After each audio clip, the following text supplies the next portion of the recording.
بسم اللہ الرحمن الرحیم۔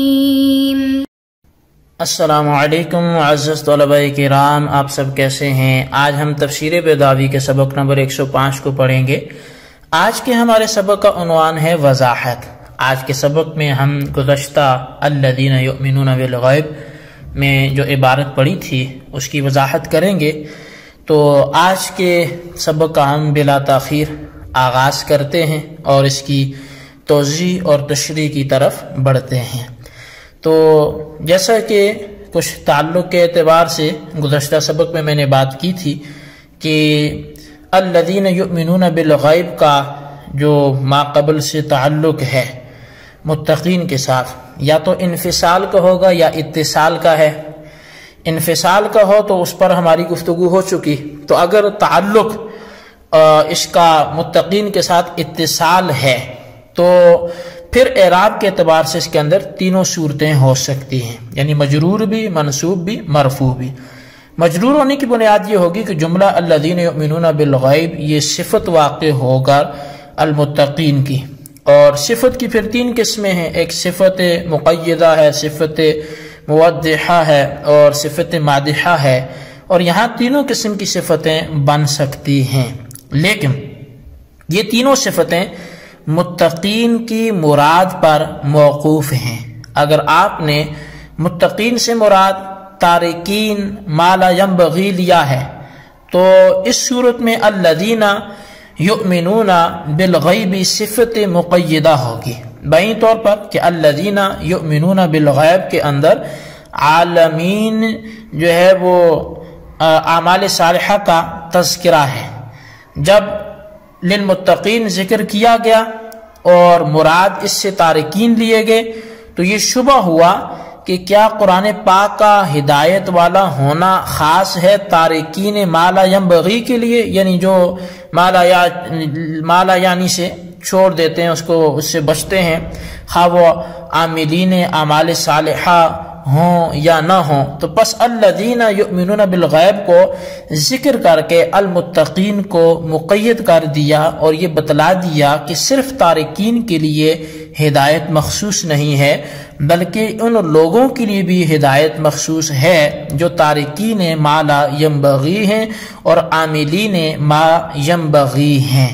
تو پس الذین یؤمنون بالغیب کہہ کر تارکین محض سے احتراز کیا ہے، لہذا الذین یؤمنون بالغیب اس صورت میں صفت مقیدہ ہوئی، اور اس کا ترتب المتقین کے اوپر ایسا ہی ہے جیسا کہ تحلیہ کا ترتب تخلیہ پر اور تصویر کا ترتب ہوتا ہے تثقیل پر، یعنی جس طرح اس شخص کے لیے جو زیور کے ساتھ آراستہ ہونے کا ارادہ کرے ضروری ہے کہ پہلے اپنے آپ کو پاک صاف کرے پھر زیور کے ساتھ اپنے آپ کو آراستہ کرے، اور جس طرح نقاش کے لیے ضروری ہے کہ پہلے تختے کو صاف کرے اور پھر اس پر نقش و نگار بنائے، اسی طرح ضروری ہے کہ جو شخص اپنے نفس کو مارنے کا ارادہ کرے تو پہلے اپنے نفس کو ما لا ينبغی سے پاک کرے، پھر ہدایت کے ذریعے ما ينبغی پر عمل کر کے اپنے نفس کو آراستہ کرے۔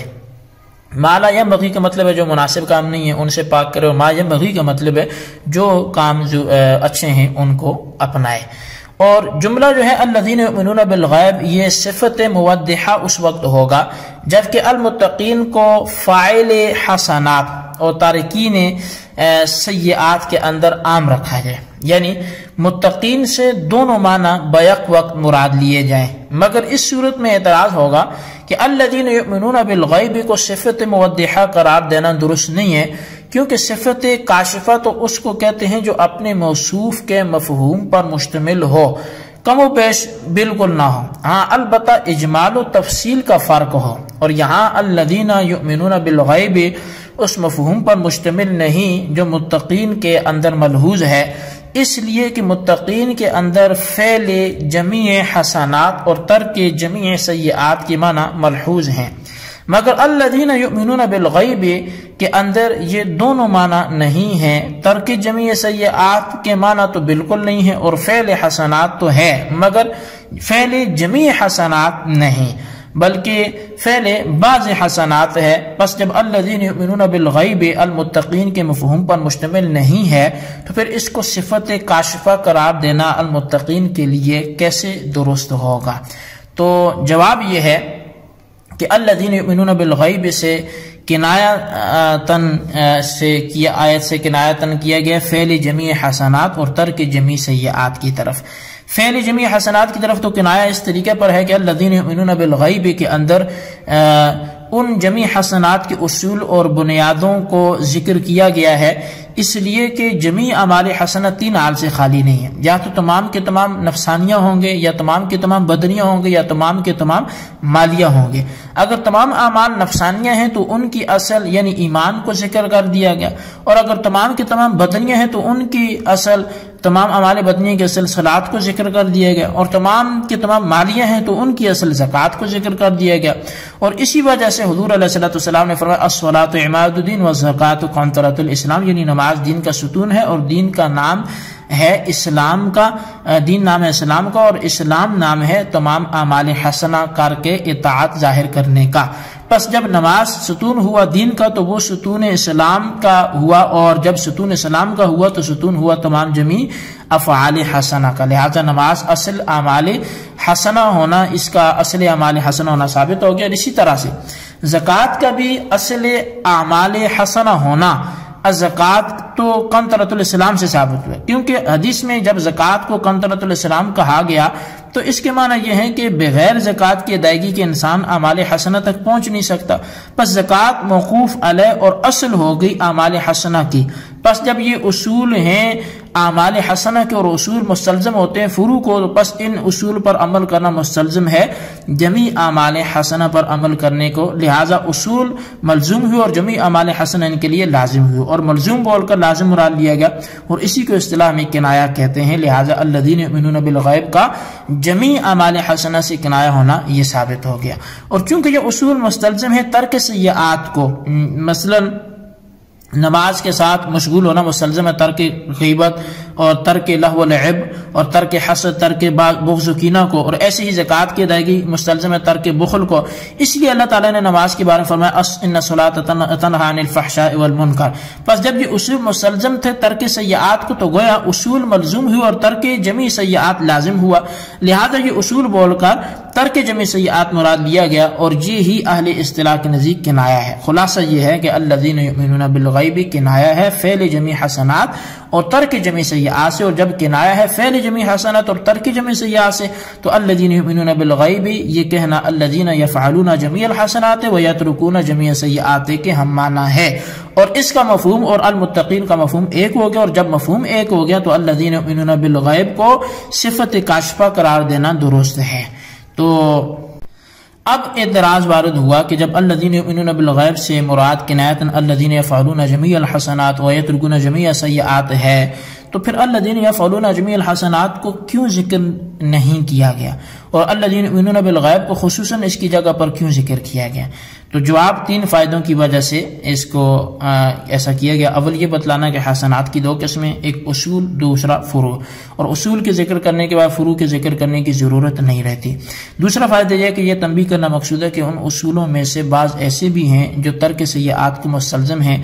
تیسرا فائدہ یہ ہے کہ حسنات کی اقسام بیان کرنا مقصود ہے، وہیں طور پر کہ حسنات کی تین قسمیں ہیں، ایک قلبیہ، قالبیہ، مالیہ. ایمان جو ہے وہ قلبیہ کے قبیلے سے اور زکوٰۃ مالیہ کے قبیل سے، اور یہ جملہ الذین یؤمنون بالغیب صفت مادحہ بھی ہو سکتا ہے، مگر خاص طور سے اس وقت میں جب کہ کلام کا مخاطب اس شخص کو بنایا جائے جو متقین کے معنی اور اس کا مفہوم پہلے سے جانتا تھا. پس ان اوصاف کو ذکر کر کے جو متقین کے ضمن میں تھے متقین کی مدح کر دی گئی. اب اس پر اعتراض ہوا کہ متقین کے ضمن میں تو مذکورہ اوصاف کے علاوہ اور بھی اوصاف تھے، لہذا ان بقیہ کو ذکر کر کے مدح کیوں نہیں کی گئی، انہی اوصاف کو خاص کیوں کیا گیا؟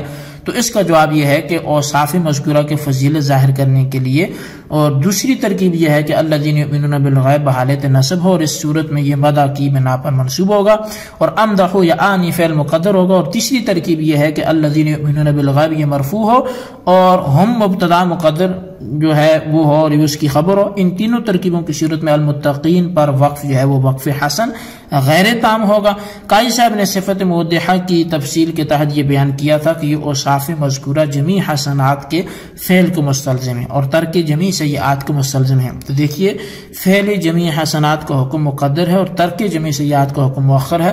پس جب ان دونوں چیزوں پر استدلال کیا تھا تو ترتیب کا تقاضا یہ تھا کہ فعل جمیع حسنات کے مستدل کو مقدم کرتے ہوئے اور ترک جمیع سیئات کے مستدل کو مؤخر کرتے، چنانچہ ان الصلاۃ تنہی عن الفحشاء والمنکر جو مستدل ہے ترک جمیع سیئات کا، اس کو مؤخر کرتے، اور الصلاۃ عماد الدین جو مستدل ہے فعل جمیع حسنات کا، اس کو مقدم کرتے۔ مگر قاضی صاحب نے اس کے برعکس کیا محض آیت قرآنی کی رفعت شان کی وجہ سے۔ تو بہرحال یہ ہمارے آج کے سبق کی ساری تفصیل تھی جو آپ کے سامنے رکھی گئی۔ آپ اس کو اچھی طرح سمجھیں، اس کے خلاصے کو اپنے رجسٹر پر ضرور لکھیں اور بالخصوص ان سوالات کے جوابات دیں۔ سوال نمبر 1 یہ ہے کہ الذین یؤمنون بالغیب اگر ما قبل کی صفت مقیدہ ہو تو پھر المتقین کی کون سی تفسیر کرنا ضروری ہوگا؟ اور سوال نمبر 2 یہ ہے کہ الذین یؤمنون بالغیب کی دوسری ترکیب کیا ہے، اس کو بھی تحریر کریں۔ اللہ تبارک و تعالیٰ سے دعا ہے جو کچھ ہم نے پڑھا سنا اسے یاد رکھنے کی توفیق نصیب فرمائے۔ آمین بجاہ النبی الامین صلی اللہ علیہ وسلم۔